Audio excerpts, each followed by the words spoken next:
Assalamualaikum warahmatullahi wabarakatuh.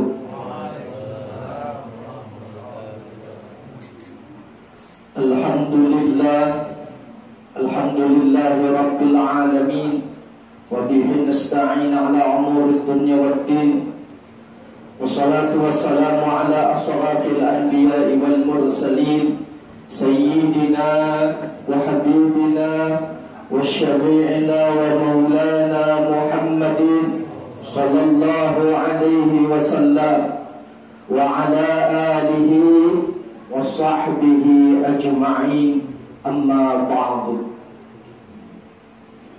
Yang sama-sama kita hormati dan kita muliakan Tuan Guru kita bersama Al-Mukarram Al-Muhtaram Al-Ustaz Haji Muhammad Fatih Rishad MA.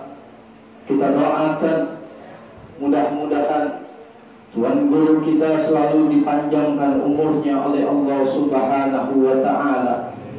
Mudah-mudahan selalu diberikan kesehatan oleh Allah Subhanahu wa ta'ala. Dan mudah-mudahan selalu dalam lindungan Allah dalam berdakwahnya beliau dimanapun. Amin ya rabbal alamin.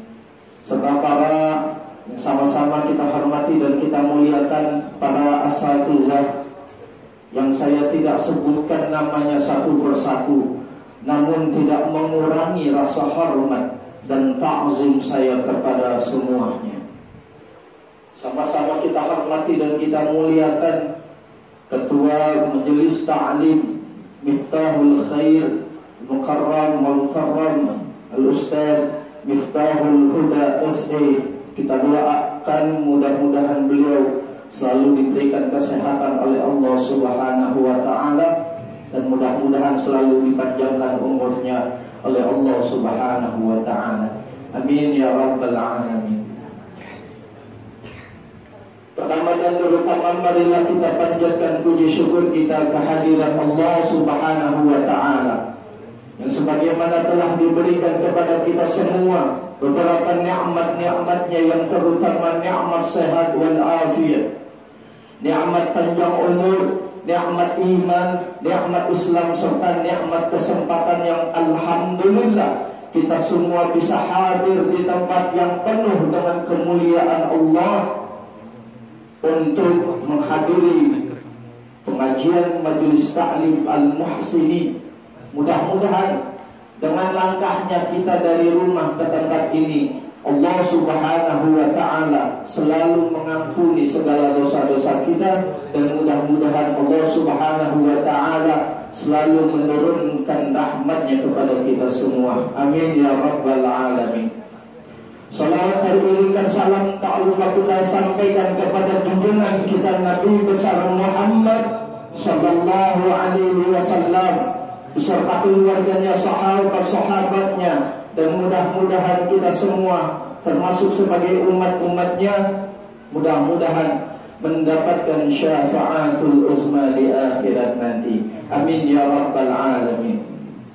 Jamaah yang dimuliakan oleh Allah Subhanahu wa ta'ala, Rasulullah sallallahu alaihi wasallam bersabda, la yarau wajhi yaumal qiyamah thalatha, tarkus salah wa tarkus sunnah wa uququl walidain. Baginda Nabi sallallahu alaihi wasallam bersabda, ada 3 golongan manusia nanti di yaumul qiyamah tidak akan bisa melihat wajah mulianya Nabi Muhammad, wajah indahnya Nabi Muhammad. Yang pertama, terkus sholat, orang yang suka meninggalkan sholat. Di dalam kitab Durratun Nasihin ada satu cerita di mana ada seorang ibu yang memiliki 2 orang anak. Ini ibu single parent, sendirian, single parent. Ada 2 anak. Yang pertama anaknya perempuan, yang kedua anaknya laki-laki. Singkat cerita, anak yang kedua, laki-laki ini ditugaskan sebagai kepala pemerintahan di suatu kota, dan di situ dia bekerja sebagai kepala pemerintahan. Singkat cerita, tiba-tiba ibundanya mengirimkan, kalau dulu nggak ada WhatsApp, ya adanya apa? Adanya ngirim surat. Beliau ngirim surat ibundanya, mengabarkan bahwa anaknya yang perempuan, kakaknya yang perempuan meninggal dunia. Akhirnya adiknya pun buru-buru pulang untuk menemui kakaknya.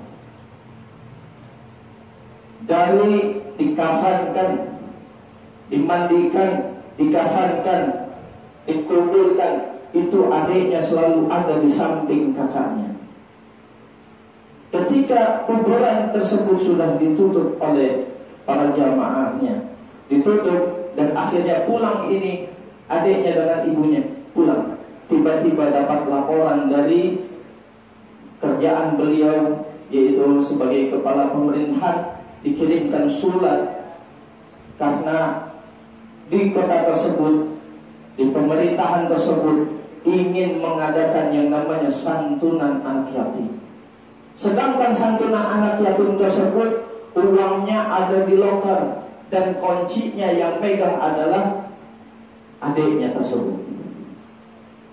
Ketika dikirimkan surat dengan adiknya, untuk adiknya, ketika dikirimkan suratnya, dan akhirnya dia cari, kuncinya hilang. Dicari di rumahnya nggak ketemu, dicari di sini nggak ketemu, tanya ibunya nggak ketemu, dan akhirnya dia menelusuri jalan untuk sampai kepada kuburan kakaknya tadi. Ditelusuri terus sampai kuburan, dan akhirnya tidak ketemu juga. Ini kakaknya, adanya ini mikir, apa iya kunci ada di dalam? Sebelum dibongkar itu kuburan sama adiknya pergi kepada seorang guru, yaitu Syekh Hasan Al-Basri. Adiknya ini bertanya, wahai tuan guru, bolehkah saya untuk membongkar kuburan kakak saya? Emang kenapa, wahai kisan?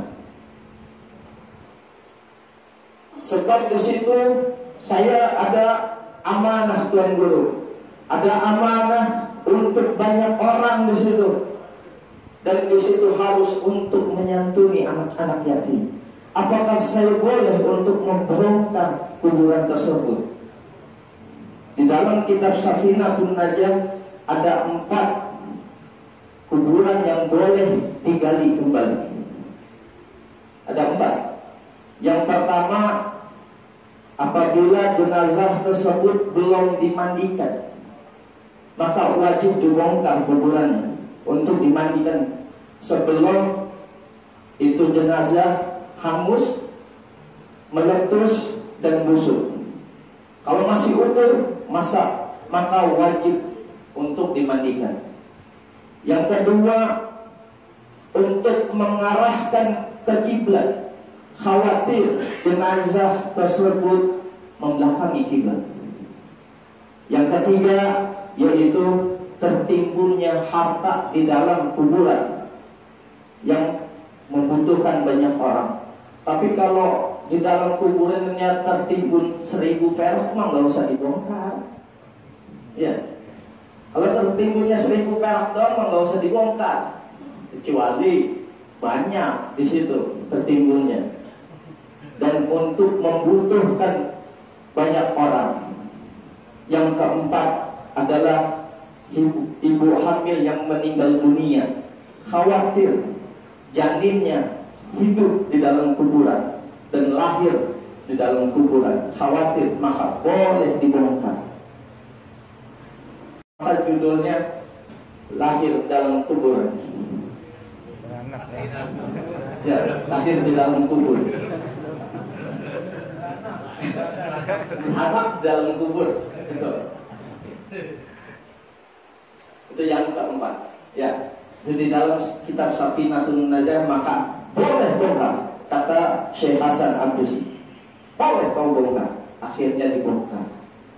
Ketika dibongkar itu jenazah kuburan sampai bertemu yang namanya dinding air. Akhirnya ketemu kuncinya ada di samping kepala. Ketika melihat itu kunci, kakak adiknya ini mencium yang namanya bau anjir-anjir darah, bau angus. Saking penasaran ini adiknya, akhirnya dibuka dinding air. Ketika dibuka, jenazah kakaknya terbakar hangus. Nauzubillah.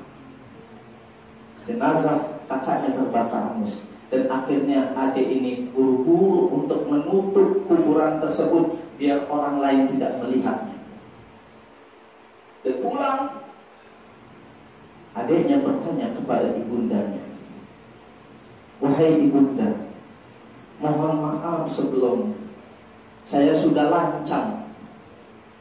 Saya sudah berani, wahai ibunda, untuk membongkar kuburan kakak saya. Sebab di situ ada yang membutuhkan untuk banyak orang, wahai ibunda." Emang kenapa?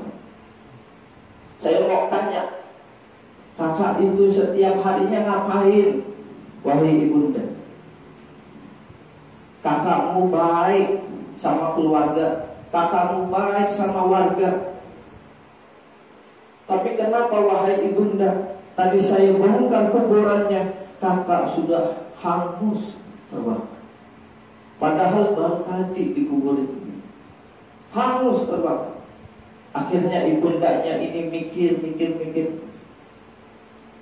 Ketika dipikirkan oleh ibundanya, akhirnya ibundanya bilang, "Wahai nak, mungkin kakakmu dulu ketika ibunda menyuruh nak sholat, kata kakakmu, ntar bu, film lagi bagus.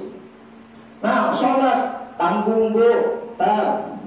Nak sholat, tar. Kayak tasan parung, tar. Ya, nah sholat, tar. Akhirnya sholat maghrib dikerjakan di waktu isya, sholat isya di waktu subuh, sholat subuh di waktu zuhur. Terus menerus mengulurkan waktunya. Dan akhirnya Allah azza, kaifa lam yusalli, bagaimana orang yang tidak pernah sholat selama seumur hidupnya. Nauzubillah, summa na'udzubillah. Mudah-mudahan kita dijaga oleh Allah Subhanahu wa ta'ala. Amin ya rabbal alamin. Yang kedua, tarkus sunnah. Orang yang meninggalkan sunnah tidak akan melihat wajah indahnya Nabi Muhammad sallallahu alaihi wasallam. Meninggalkan sunnah.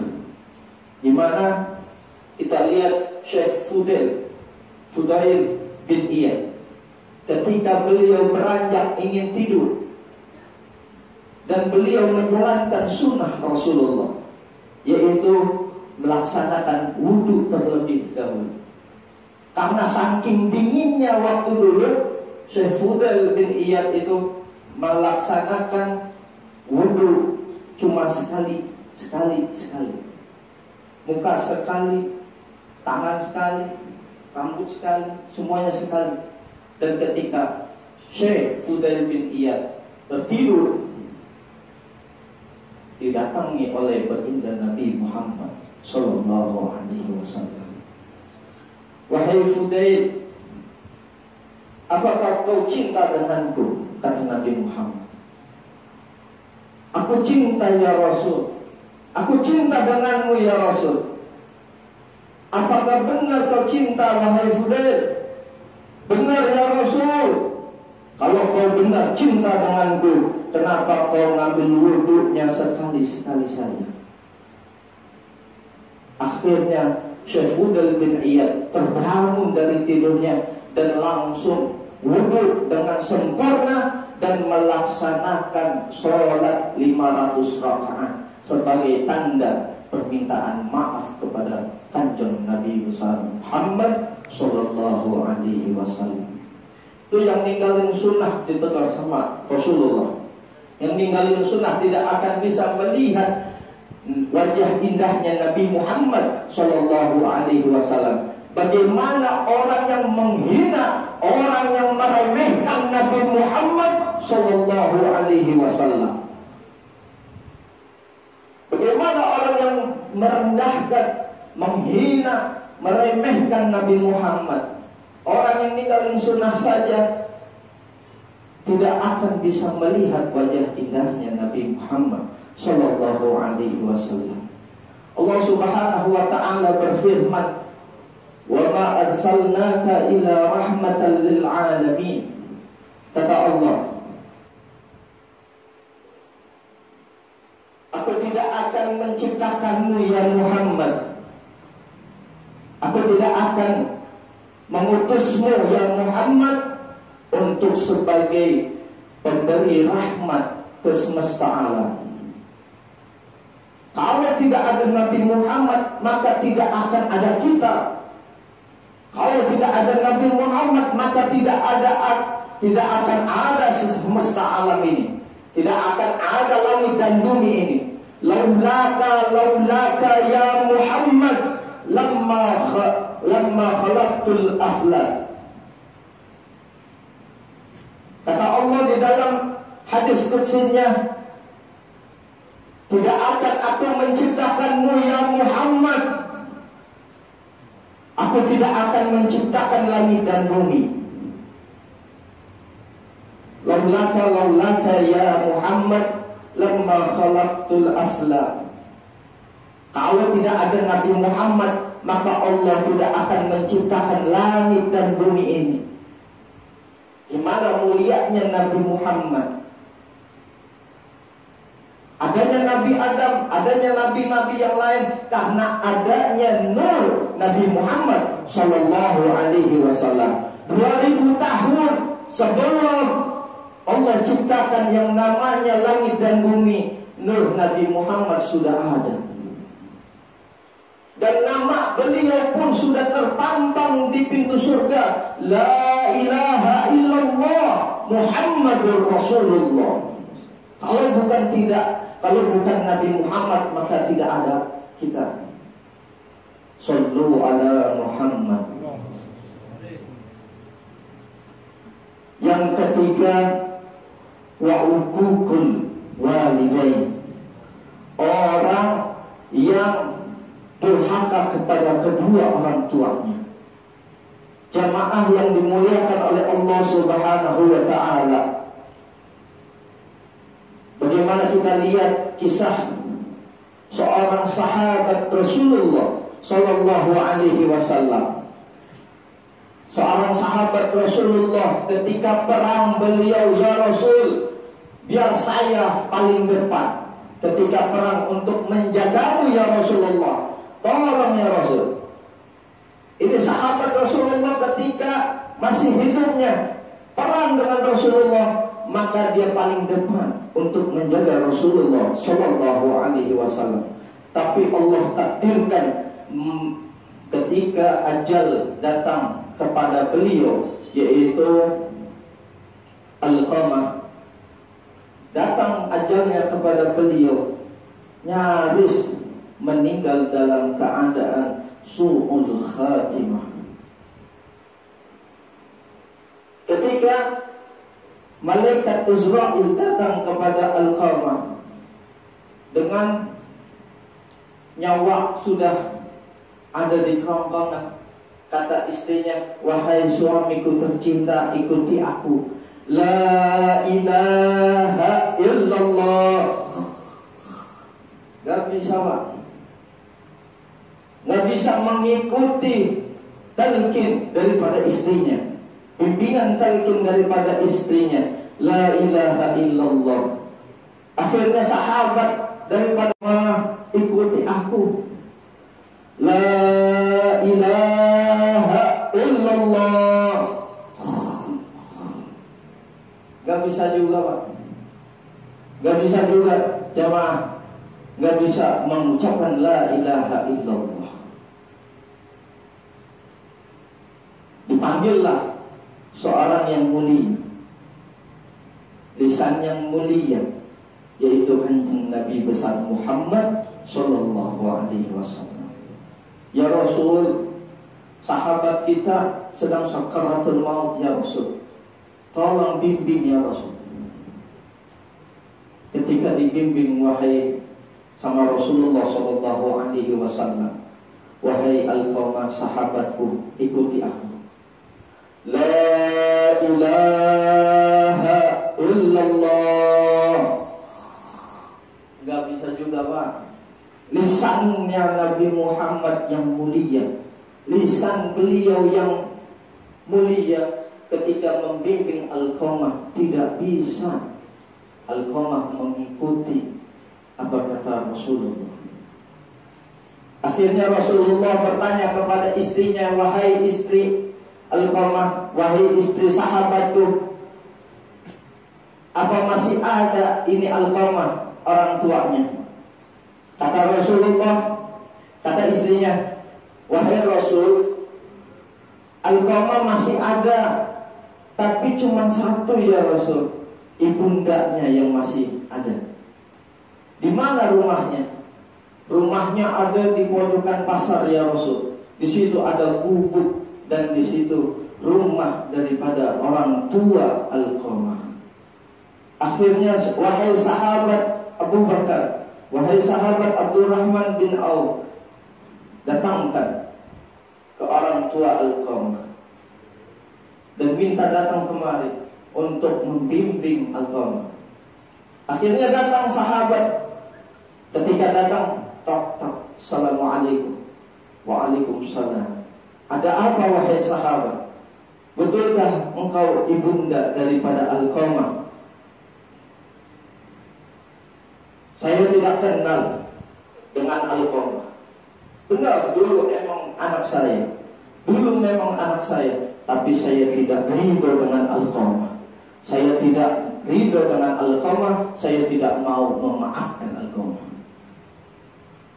Anakmu sedang sakaratul maut wahai ibunda, tolong hadir untuk ke rumah Alqamah. Saya tidak mau wahai sahabat. Akhirnya sahabat pun pulang ke rumah Alqamah dan panggil Rasulullah, ya Rasul, ibundanya tidak mau untuk datang kemari. Akhirnya bopong wahai sahabat, bopong ini Alqamah, bopong. Ketika dibopong, datang ke rumahnya dan di depan ibundanya. Rasulullah mengatakan, tok tok, assalamualaikum. Waalaikumsalam. Ya Rasulullah, terima kasih kau bisa hadir ke tempat saya. Kau mau hadir di rumah saya yang gubuk kecil ini, ya Rasul. Terima kasih, wahai ibunda. Ini anakmu sedang sakaratul maut.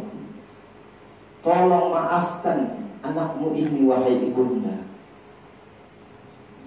Jamaah yang dimuliakan oleh Allah Subhanahu wa ta'ala, Alqamah ibunya tidak mau memaafkan. Saya tidak mau ya Rasul, saya tidak mau memaafkan anak saya. Saya tidak ridho dengan Alqamah ya Rasul.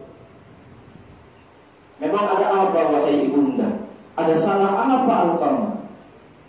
Dulu memang Alqamah itu pejuang depanmu ya Rasul, dia pembelamu ya Rasul. Tapi ketika dia memiliki istri,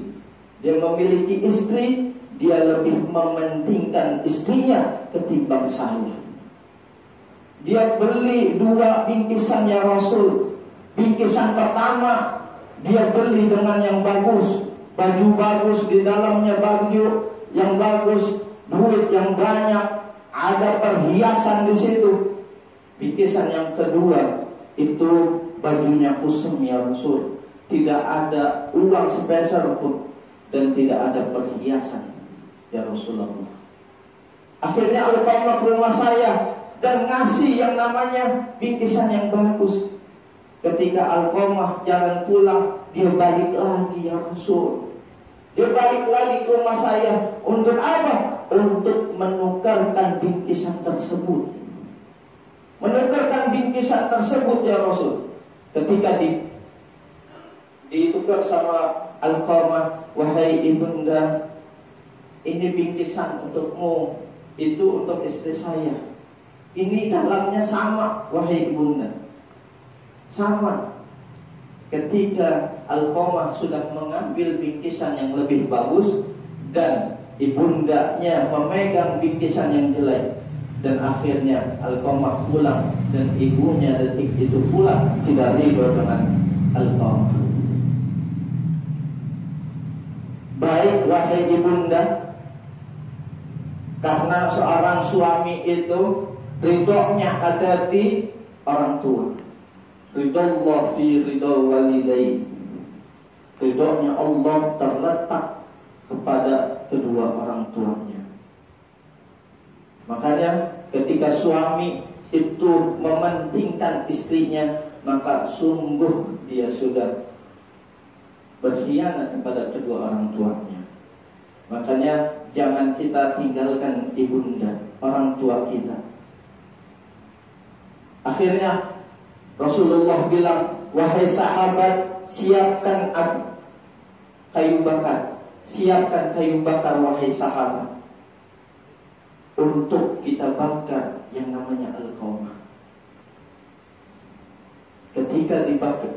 Ketika disiapkan kayu bakar oleh sahabat, ingin dibakar sama Rasulullah. Api sudah ingin dekat dengan Alqamah. Akhirnya luluh akhirnya hati seorang ibunda. Luluh. Jangan ya Rasul, jangan ya Rasulullah, jangan kau bakar anak saya. Saya ridho dengan anak saya, tapi jangan kau bakar anak saya. Saya memaafkan Alqamah ya Rasulullah, tapi jangan kau bakar anak saya. Sakit ya Rasul, sakit. Akhirnya ketika ibunda bilang ridho, maka Rasulullah SAW langsung mendekati yang namanya telinga daripada Alqamah. Wahai Alqamah, kutisa la ilaha illallah. Alqamah pun menjawab la ilaha illallah. Akhirnya meninggal dalam keadaan husnul khatimah. Maka jangan kita sakiti ibunda kita. Barang siapa seorang anak ketika selesai sholat 5 waktu, dia tidak selipkan doa kepada kedua orang tuanya, Rabbi firli wali walidayya warhamhuma kama rabbayani shaghira. Dia tidak mendoakan kedua orang tuanya, sungguh dia sudah berkhianat kepada kedua orang tuanya. Na'udzubillah, tsumma na'udzubillah. Hanya itu yang dapat saya sampaikan. Lebih kurangnya punten mohon maaf Tuan Guru kalau banyak salah, banyak kekurangan, punten mohon maaf. Saya akhiri, wabillahi taufiq wal hidayah. Wassalamualaikum warahmatullahi wabarakatuh.